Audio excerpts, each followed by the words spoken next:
Hey there everybody, Leighton here, and welcome to another book breakdown. Today we will be discussing one of the best books I've ever read, The Hate You Give by Angie Thomas. Y'all, I'm not exaggerating, I'm not playing into the hype, I'm being completely and totally honest when I say that this was one of the best books I've ever read. It wasn't a crafted masterpiece or something, it was just genuinely enjoyable to read and had me feeling all of the emotions the entire time. So, you know what? Fuck it. Yeah, it was a masterpiece. Fight me. So with that said, I am so excited to get into talking about this book. Like, I have been looking forward to filming this video for quite a while. But before we get into talking about it, I want to tell you what next month's book of the month is going to be, because I realized that if I wait until the end of the video to tell you, then if you didn't watch the video because you weren't in the mood to read this specific book or whatever, then you won't know what the next book is going to be. So at least now you can check the beginning of the book breakdown, see what the next month's book is going to be. If you're interested in it, then you can go ahead and read it and be ready for the next one.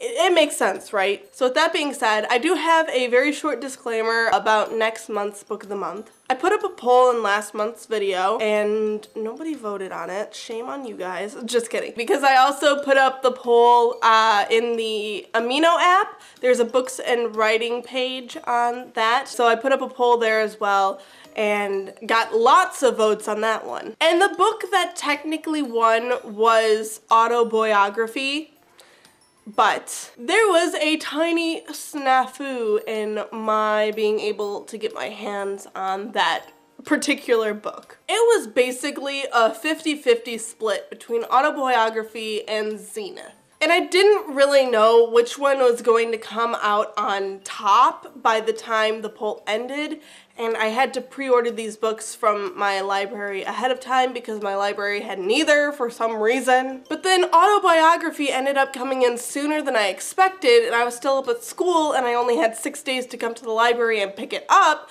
and I got there on the 6th day and they had already sent it back to the library they had gotten it from, but they did have Zenith waiting for me, and so I have again ordered Autobiography to be sent to me, but it's not here yet. I don't know when it's gonna get here. I tried to pre-order it one other time and it got to me 4 weeks after I ordered it.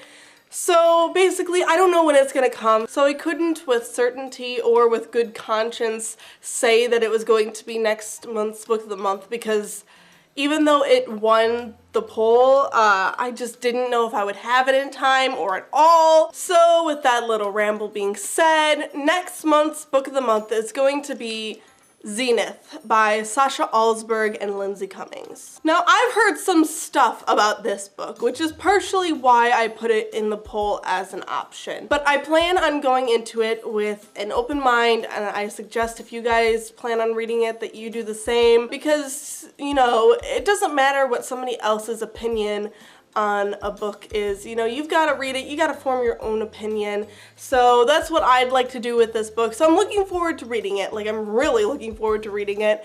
And yeah, we'll see what we think of it when the time comes. But with that said, I promise that May's book of the month is going to be Autobiography. It won, it deserves to be a book of the month, so we've got that plan. We have that to look forward to in the future. But for now, we're here to talk about The Hate You Give, so let's get into it. For those of you who are new here, who don't know how a book breakdown works, basically it is a spoiler-heavy deep dive into the book The Hate You Give by Angie Thomas. So if you haven't read it and you don't want spoilers, go away, bye-bye. We'll see you when you've read it. But if you have read it, or if you just don't care about spoilers, then the point of these videos is to discuss a book from the point of view of us as authors, as opposed to readers. And the goal is to pick apart the book and kind of figure out what the author did really well, or what they maybe didn't do as well as they could have, and then we figure out what we can steal from the author as far as craft and writing skill goes, and what things maybe we want to leave with the author. What mistakes we don't want to make in our own books. Now with this book, I was honestly pretty dang shocked. My policy is always that no author is perfect. Every author can make mistakes. Even if their book is amazing, there's gonna be things that I can pick apart. But there weren't that many negative things that I was searching, man. I was searching through this book going, okay, there's gotta be something negative that I can pull out. I found like maybe one thing, maybe two at most that were negative. And that just goes to show Angie Thomas is a freaking goddess. So I'm honestly super excited about that because, I mean, you can learn a ton from what an author does wrong, but if an author does so many things right that you can barely find anything wrong, that's something you want to strive towards as an author. So if we can pick apart what she did so right, then we can put that into our own writing and hopefully make a book just as good. You know, it's exciting to find a book that did almost everything right. So as always, we're going to be looking at the four main elements that make up a book. There's characters, world building, plot, and the writing. And diving right in, let's talk about the characters. And by far, I think the characters were the strongest element to this book. Which makes sense because it's a contemporary novel, and most contemporary novels are very character-driven, less plot-driven. Obviously, the plot did play a major role in this book because, you know, the plot was the plot. I mean, but the characters were really what pushed the story forward and also made the story hit as hard as I felt that it did. So first we're going to talk about a few of the characters in general, and then we're going to talk about some things involving the characters that I felt Angie Thomas did very well. So let's kick things off with talking about Star, because Star was our main character, our protagonist. She was the one who made everything happen. Without her, we basically wouldn't have had a story. One of the main things that I felt Angie Thomas did so right with Star was how much she built Star up as a character to make her feel like a real person. Obviously, we as writers always strive to make our characters as realistic as possible, but there were just some certain things that Angie Thomas did that I've never really thought to do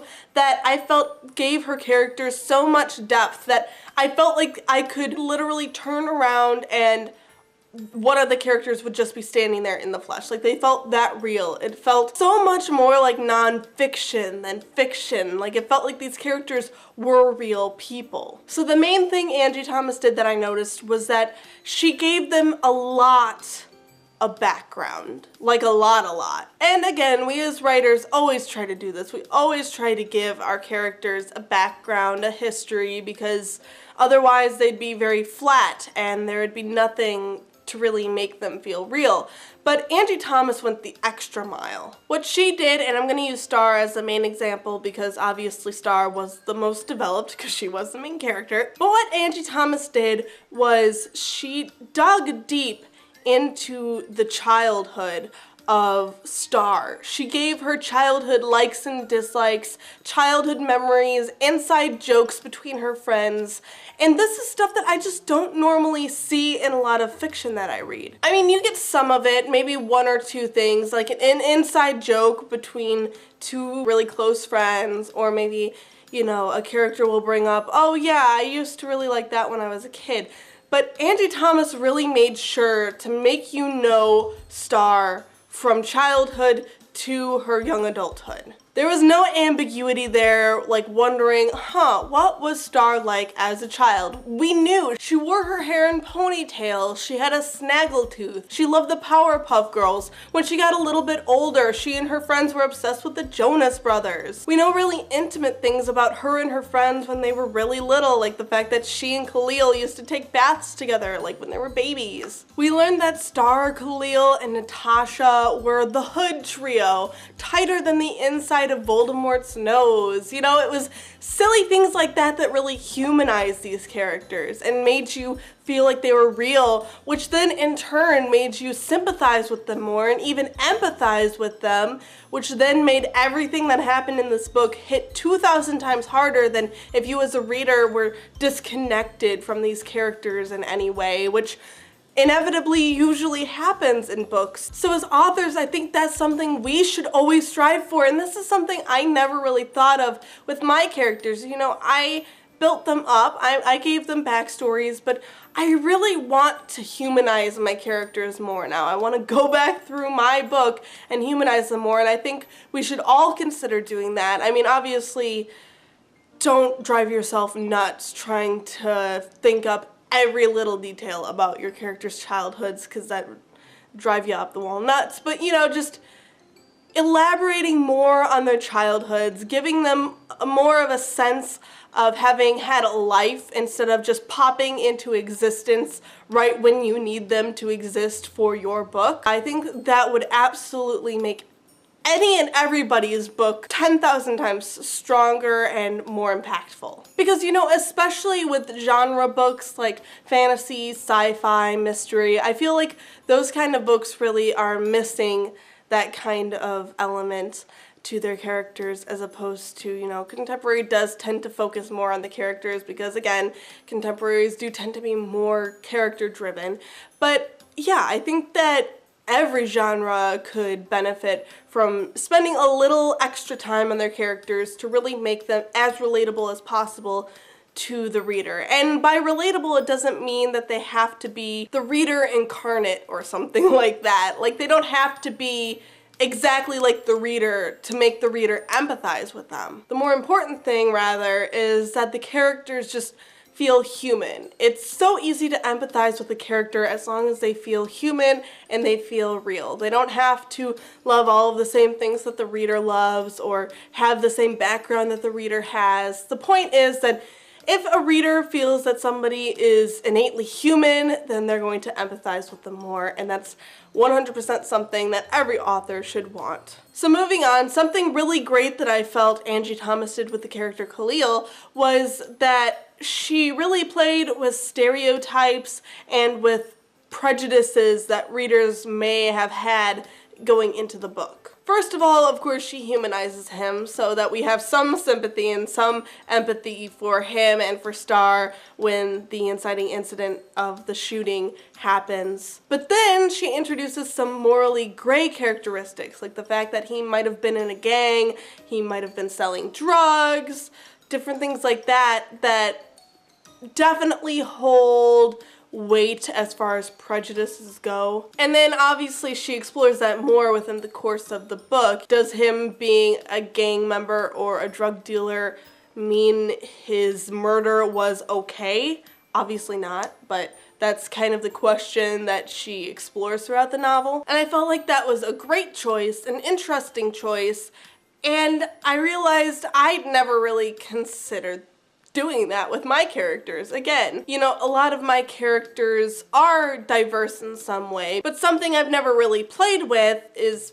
prejudices that people may have against my characters, whether it be readers or other characters. And I think that is something that authors should play with, you know? And it's especially could be great with fantasy or sci-fi worlds, you know, create your own prejudices and really see how different characters react when their prejudices are kind of put onto characters that they may have some kind of connection with. Like Star doesn't like gangs, doesn't like drug dealers, and then her best friend Khalil may have ended up being one, and then she kind of has to deal with this inner turmoil, and so that's something that your characters could do as well. So just consider that, you know, consider when you're writing your book, what prejudices may this character have against people, and then what would happen if I put that trait that the character is prejudiced against into a different character that they are close to, or maybe not close to, you know, experiment with it, experiment with relationships between the characters. It could be really,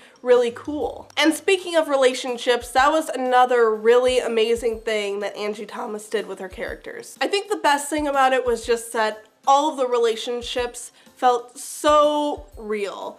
They felt so realistic. They were definitely relatable, especially the family dynamics between Star and her family. You know, you could definitely feel the love, but you know, the usual family tensions between her and her parents, her and her siblings, when Sakani like steps on her shoes and grabs food off of her plate and just pesters her like a little brother does, you know. It was just so realistic, and again, that's not something I really ever see in books. I mean, a lot of the time in young adult books, the parents are dead or missing, you know. So having a young adult book where the parents are present and they're directly affecting the story was different and worked really well. So, you know, you don't have to kill off the parents. Kind of hypocritical of me to say because I do tend to kill off parents, or at least have one of them missing or something. But, you know, going forward, I'm gonna think about that too, you know, do the parents have to be gone or can they be there and be a positive influence in the book? You don't want them to solve the problems for the characters. That's definitely a big no-no in YA. The point of YA is for the young characters to figure things out for themselves and to resolve the plot on their own. But if the parent's there and gives advice, gives help, you know, that kind of stuff, that's totally valid. And so that's something that we should kind of think about. But also sibling dynamics is a big thing that I don't normally see in books very often. You know, a lot of the time when there are siblings, they aren't usually interacting in the way normal siblings do. Usually there's some kind of tension between the siblings because, you know, that's part of the plot, or maybe just somebody is writing about siblings but they've never had siblings, so they don't really realize the kind of pestering that goes on there. I'm an only child, you know, I'm not speaking from experience, but I have a lot of friends who had younger siblings, so I experienced it a lot from kind of afar, secondary annoyance from younger siblings and older siblings.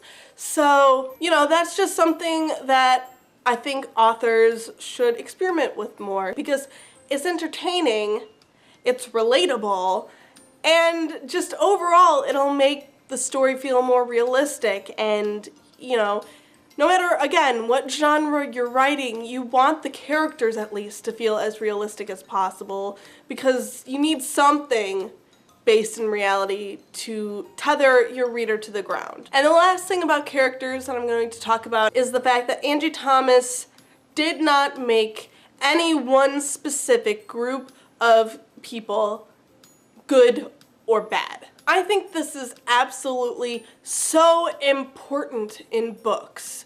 Working with absolutes can limit your book and your story so much, and it can squash potential like that. If you just say, black people good, cops bad, you're basically alienating a ton of people. Because, you know, if you're making this big, bold, grand statement that all cops are pigs and bad and awful, then you're going to alienate, inevitably, at least one reader, but most likely a lot more than that. You know, readers whose parents or family members of some kind are cops, you know, and then they're going to be sitting there reading the book and thinking, well, my mom and or dad and or aunt, uncle, cousin, brother is a cop and they're not awful, they're not bad, and then they're alienated. So you never want to say that one specific group is good or one specific group is bad. You know, if you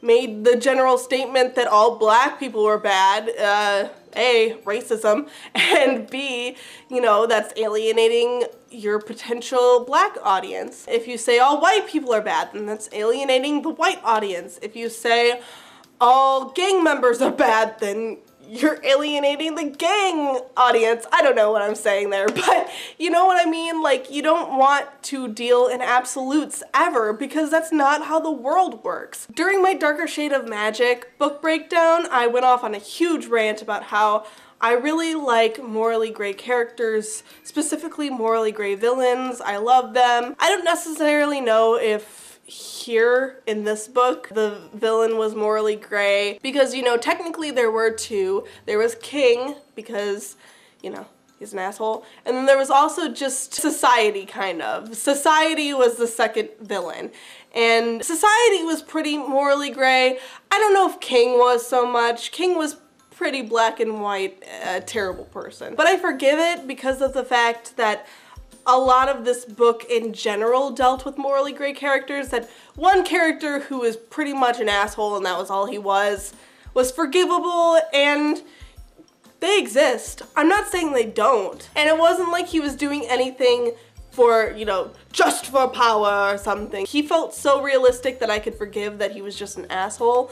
Whereas, you know, in A Darker Shade of Magic, people like the Dane twins exist, but aren't as black and white as those specific characters were. But anyway, by not making any one specific group of people bad or good, Angie Thomas added dimension to her book. She was able to raise a lot of questions like, are all cops bad, or is there only a few bad ones? And why are they bad? And why are some cops good? What makes them good? What makes them bad? You know, in the scene where the cops were bullying Star's dad, one of those cops was black. So it's not a fact of only white cops bully black people, you know, it's cops in general. Maybe they're a little too power hungry. Maybe they're a little too hopped up on their power dynamic. So that's something to also consider in your own book. You know, not making specific groups of people just bad or just good.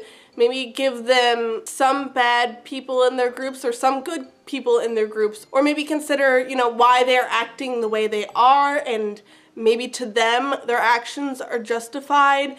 Play with it, you know, see what happens instead of dealing in those absolutes that could alienate certain people. Instead, explore the depth of your characters and of these groups of people that you're creating for your world or for your story. That's something Angie Thomas did really well. It really worked for the story. It really added a lot to the story, and I think it could add a lot to our stories as well. Okay, so then moving on to the world building. This one's gonna be shorter because she didn't do too much with the world building. It was more of just, you know, there was just the Garden Heights and there was the Williamson Prep, and that was basically it. So this one's gonna be shorter, so that should make you a little bit happy. But what little Angie Thomas did do with the world building, she did it so well. And so, especially for my contemporary authors out there, this is absolutely something that you should probably consider. World building doesn't have to be big magic systems and creating your own laws and governments and blah blah blah. It can just be creating two completely different neighborhoods that are either very similar, very different, you know, depending on what your story needs. And the real test for a contemporary author when it comes to world building is how realistic you can make these worlds that you're building. Whether it's a real place or not doesn't matter. What matters is that you are able to effectively take your readers and transport them into this place, which means the readers have to be able to see this place, smell this place, experience this place. And that was something that I felt Angie Thomas did very well, especially for Garden Heights. Maybe less so for Williamson Prep, but especially definitely for Garden Heights. In Garden Heights, you got a real sense of the world, the culture, different rules that they had based around, you know, the gang activity that was going on there. You learned about the two gangs, the King Lords and the Garden Disciples.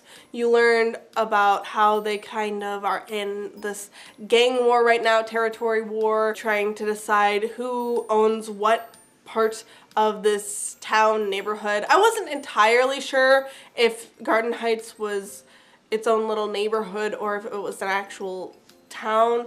That wasn't entirely clear. I felt like it could have been a bit clearer. Maybe I just didn't read closely enough, but for me that wasn't clear. But that was like the only thing that sort of confused me a little bit. The rest was so clear though that it was forgivable. But yeah, then you've got your rules that go along with having these gangs in your neighborhood. You can't snitch on them, whether it's hard snitching like saying King is the leader of the King Lords, or if it's softcore snitching where it's like how Star said Khalil wasn't a member of the King Lords and how he was selling drugs to help his mom because his mom had stolen from the King Lords or whatever. That just those things are just big no-nos and can get you in a hell of a lot of trouble. So you learn about that kind of stuff, but then you also learn about how the neighborhood kind of works. You always have a sense of this neighborhood where, you know, there's gunshots ringing out in the distance all the time, especially at night. And then, you know, you get the quaint part of it. Again, it's like the characters. It's not like Garden Heights is bad and Williamson Prep is good. Garden Heights, it has its good and bad parts, you know, the gang activity, the violence, that's definitely the negative part of this town or neighborhood. But the good parts are Star's dad's grocery store and the barbershop next to it, and, you know, all of the people who come and go in the store, and Star's neighbors around her house, the drunk old man who just works for people so that he can get money to buy more liquor. So things to consider when you're doing your own world building is culture, rules, the types of people who live in your world, whatever it is, be it a neighborhood, a town, a state, or who even just go to this one specific school. Because, you know, with Williamson Prep, you get an idea of the types of people who are there, what they're like, what their priorities are like, you know, how they walked out of class, not really to protest Khalil's death, but just to be able to get out of class. And the fact that Angie Thomas was able to make these two different worlds so completely different. Even, you know, Williamson Prep, when I talk about that, I also am kind of talking about her Uncle Carlos's neighborhood, because I don't remember if it had a specific name or not, just that it was a gated community. But you can really tell the difference between like that neighborhood and Garden Heights as well. But you can also tell the difference in wealth between the two places. Really, I think part of it was that both places were very obviously based on towns, neighborhoods, etc. that really do exist in our world. So because we as readers have been to these places or seen these places on the news or whatever, we're able to picture it very well, even if we've never been there in real life. So that's something you could consider too when creating a realistic world for a contemporary novel or for a fantasy novel or sci-fi novel that takes place in our world today or a world like ours today. If you just wanted to play off of things you already knew, that's totally fine, and in fact, it works better than if you were to just pull something out of your ass, because when you're working off of something that you know and that your readers will know, then your readers will have a better mental image in the long run, and it'll ultimately work in your favor. So that was something I could tell Angie Thomas did, and I think it's something we as authors should consider doing too, you know, making sure to pull from things we know so that we're able to give our readers the best chance possible to really be able to envision these places. So now let's move on to the plot. First, let's talk about those dual plot lines that were going on, because I think that's obviously one of the more important aspects to the plot. And I thought it was really interesting because, you know, a lot of the time you'll see the main plot line and then there's secondary plots that run throughout the novel, you know, like a secondary romantic plot line or a secondary mystery plot line or something like that. But in this case, and I mean there were those secondary plot lines definitely running through, like Star and Chris's relationship, what was going on with Devante and Seven and his relationship with King and his mom and his sisters, etc., etc. Oh, and of course, that bitch Haley. Hated her, by the way. She reminded me way too much of somebody that I knew at my high school. It was just too uncomfortably close to home. But yeah, anyway, there were definitely those secondary plot lines running through, but there was also a dual main plot line. There were two main plot lines running through this book simultaneously. It was really interesting. I understood why Angie Thomas chose to do it. It was very obvious that, you know, if she had only focused on the Khalil plotline, you know, his murder and everything going along with it, there wouldn't be much else going on in the book. There would be her dealing with, you know, the racism and, you know, all the other secondary plot lines, and it would have been okay. But the addition of the plot line with King and how he kind of had his own little thing going on with threatening Star and threatening her family and all of that kind of stuff. That just added enough to really fill out the plot in general, to really fill out the story and have something to really add tension, I guess, to the story. Because there was tension wondering what the outcome of the trial and everything for Khalil's murder would be, if the officer would be punished or not. Spoiler, he wasn't. But there wasn't tension and worrying that something might actually happen to these characters until King showed up, and then you started worrying, oh, I can tell he's gonna do something. When Star snitched on him, then you knew something bad was going to happen. And so that added to the tension, it filled out the plot. It was so well done. So, you know, if you have kind of a main plot line going through your novel, but you feel like it's just not enough, like it doesn't have enough of a punch to really add any sort of tension to your novel, or at least it doesn't add enough tension to your novel, consider adding a second main plot line, something that runs parallel with your plot line that you've already got going on. And if you do decide to do that, then I suggest really looking at how Angie Thomas pulled it off. What I thought was the best thing about the dual plot lines was that the climaxes coincided with each other. Because the climax of the Khalil plot line wasn't the decision of, you know, what was going to happen with his case, because I think we all kind of knew what the outcome was going to be. The real climax was Star finally kind of coming into herself and realizing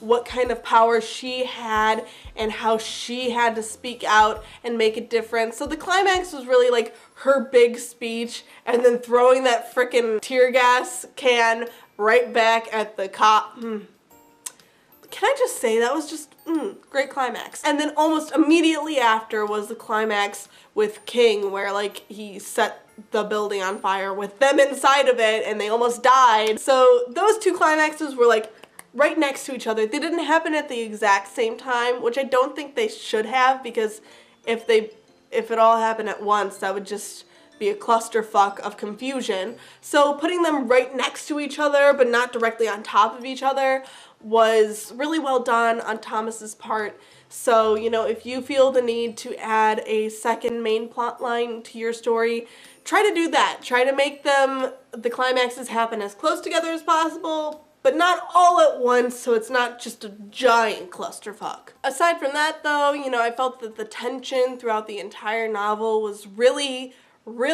great. Like, it was the most tension I've really felt in a book in a while, especially in a standalone book. If it's like the last book in a series, there's been a lot of tension building throughout the series, so by the time you reach that last book, you know, it already is starting with a fair amount of tension, and then that only grows until the end. But in a standalone book, the fact that the tension started basically in chapter 1 was pretty incredible. It definitely is the fastest starting tension that I've read in a very long time. There were really no slow moments in this book. You know, there was never a moment where the tension was taut and then it kind of loosened up and then it went back. Like, there was always some kind of tension happening, whether it was racial tension, friend tension, plot-related tension. As a reader, it had me on edge. I was constantly feeling some kind of emotion. Like,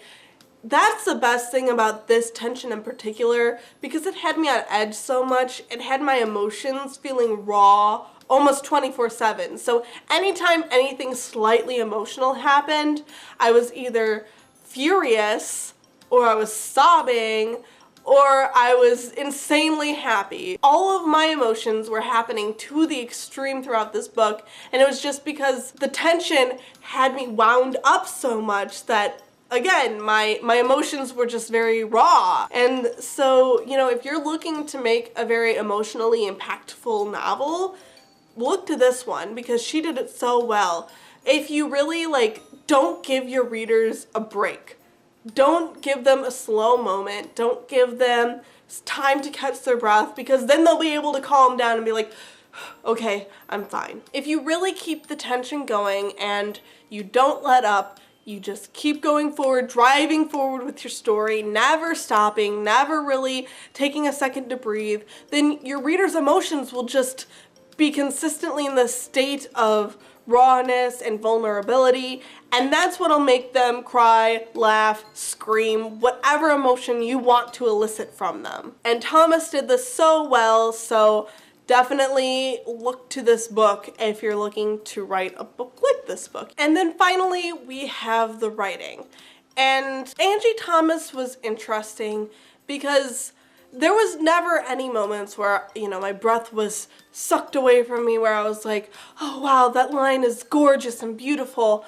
But at the same time, I felt her writing was super, super strong. So if you are worried that you're not a very literary writer, that you're not able to craft these magnificent lines of prose that sweep readers away and just they go, oh my god, how beautiful was that line? If you're not great at that, because I'm fucking not great at it at all, and I read these books where they have beautiful lines and I found myself so self-conscious about my writing, but Angie Thomas didn't have any of that. She had powerful lines. Like, don't get me wrong. There were some lines that I was like, whoo! But it wasn't because they were beautiful. It was because they hit you. They punched you in the face with how powerful they were. The point is to make the book entertaining. Some people don't like books that are beautifully written with flowing lyrical prose. Some people just like straightforward stuff, like me. I mean, I can admire and enjoy a book that has nice, beautiful prose, but I by far prefer books that are just get to the point, tell you what you need to know, and then they move on. That's my preferred reading taste, that's my preferred writing taste, and I think that's why The Heat You Give really appealed to me, because it was very straightforward writing that told you what you needed to know quickly and efficiently, and then it moved on. So if you're that kind of writer, fear not, worry not. You're in fantastic company. Another really great thing about Angie Thomas's writing was that she wrote with a dialect. I use that word very loosely because technically everybody has a dialect. I have a dialect. Just because it's straight plain American English doesn't mean I don't have a dialect. I definitely talk certain ways. I have my own slang, things I say. And so I use that word very loosely, but I guess what I mean more than she uses dialect is that she doesn't worry about using proper English. And again, I use that term loosely too, because what is proper English other than a bunch of rules that some probably old white guy put down on a piece of paper to tell everybody what to do. Down with the man, do whatever you want to do, I say. No, but legitimately, what Angie Thomas did was she really got into Star's voice, and she used Star's language and how Star would speak. And it absolutely did wonders for the story. One of the biggest parts of this I noticed was the omission of the word of. So there was a lot of times where Star would say, he got out the car, she walked out the door, stuff like that.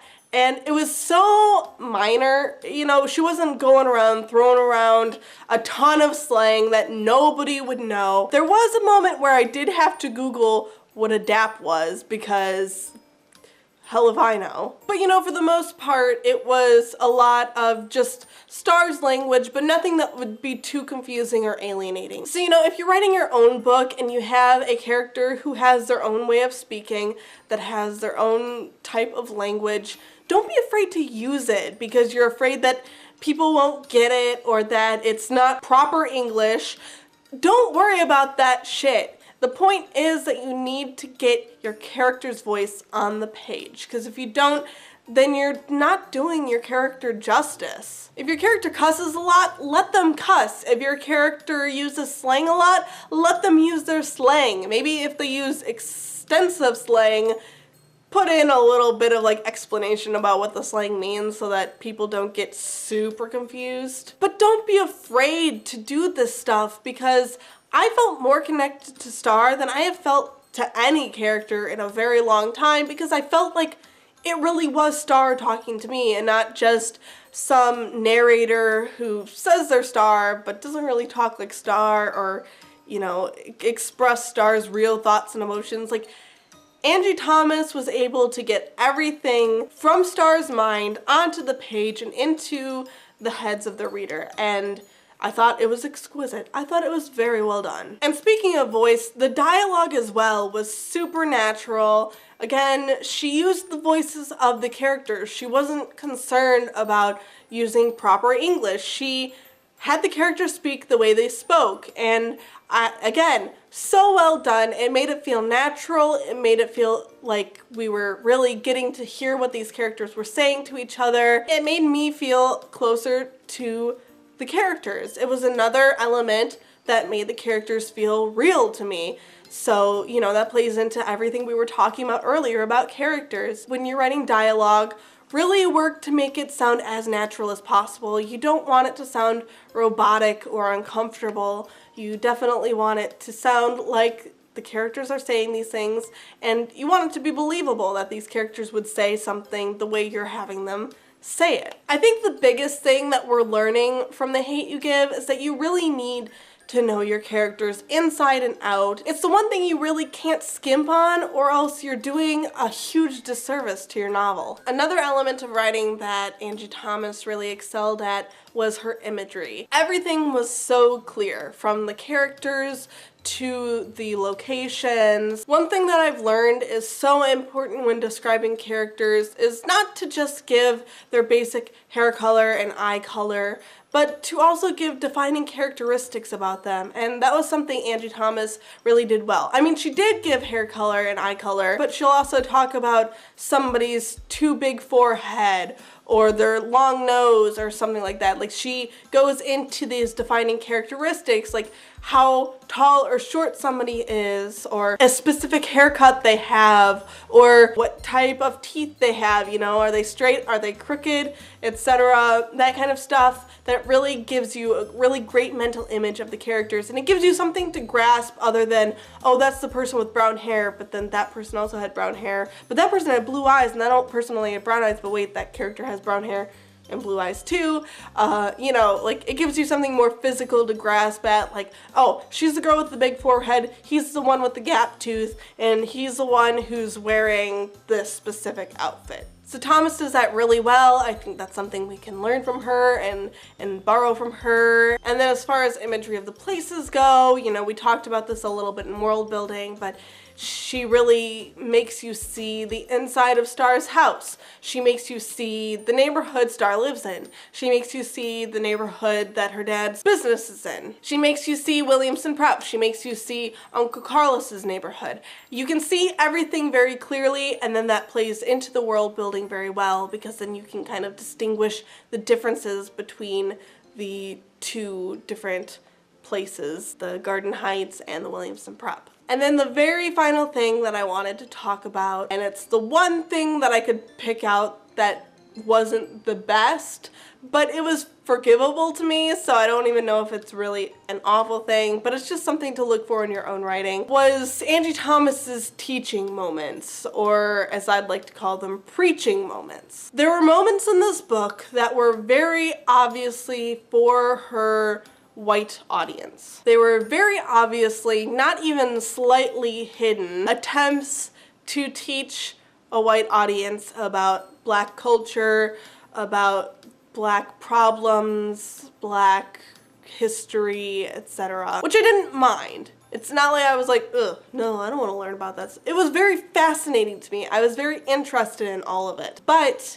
I felt like it could have been done more naturally. It was almost like, you know, those uncomfortable info dumps that happen in dialogue, and you can tell that they're trying to make it as natural as possible by putting it into the dialogue instead of into the narrative, but at the same time it then makes the dialogue choppy. Like, it just doesn't belong there. The moments where Star was talking to Chris about that kind of stuff felt much more natural than when her dad was like, do you remember what I taught you about this? Do you remember what I taught you about that?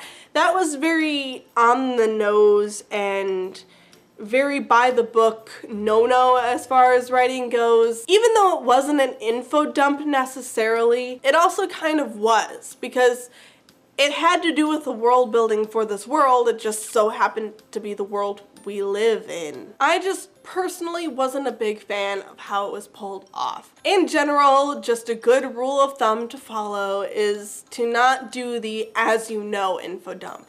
If you're teaching somebody something that they don't know, like where Star was teaching Chris stuff, like Star and her friends were teaching Chris stuff while they were driving in the car, that was fine. Still a little bit, the dialogue was a bit stiff, but that was more forgivable than the part where Star was just in the car with her dad and he was saying that stuff to her. You don't want to do the as you know info dump. You want to do the you don't know, so I'm going to tell you info dump. If you're going to do an info dump at all, like if it's not at all avoidable, if you can't slip it into the narrative or into the dialogue in smaller chunks, like if you have to do a big one, because sometimes it's inevitable, it happens, you can't always avoid it, but if you have to, then, you know, try to make it as natural as possible. Don't let it become choppy. I don't know why Angie Thomas did this and let it become choppy, because I think it could have been more natural and I could have forgiven it or even not really noticed it if it hadn't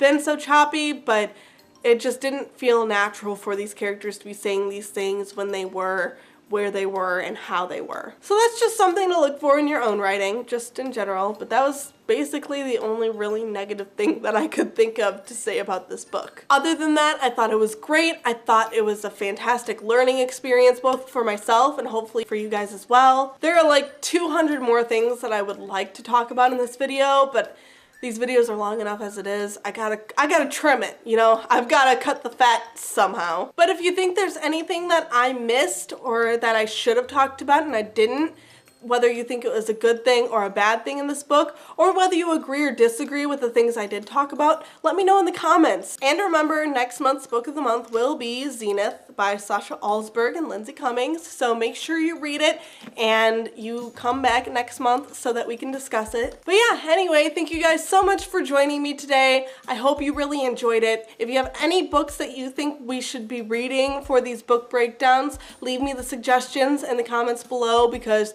I'd love to know what you're reading and what you want me to read. I love book suggestions. I love them. So give them to me. And thank you so much for watching this video. If you liked it, make sure to hit the like button, subscribe button, and bell icon so that you get notified every time I upload a new video, which is every Saturday and on the first and third Wednesdays of every month. Also, please make sure to follow me on social media. I have Facebook, Tumblr, Twitter, and Instagram, all linked in the description below. And please make sure to check out my personal blog, readwritelovefiction.com, where I post spoiler-free reviews for all of the books that I am reading, whether they're books for the book breakdown or just other books I'm reading in my spare time. Also, make sure to check it out because I post the corresponding blog post to the Let's Talk About Writing videos over there. And I also just talk about my writing journey. I talk about specific things that are going great or going not so great. So if that interests you, please make sure to check that out. And make sure to check out my official author website, LeightonJWilliams.com,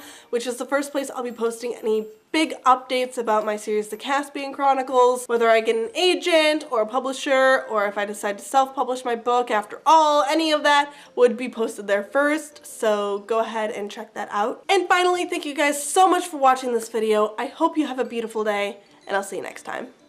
Bye! I'm still sick, so hopefully my voice wasn't too atrocious in this video, but we'll see.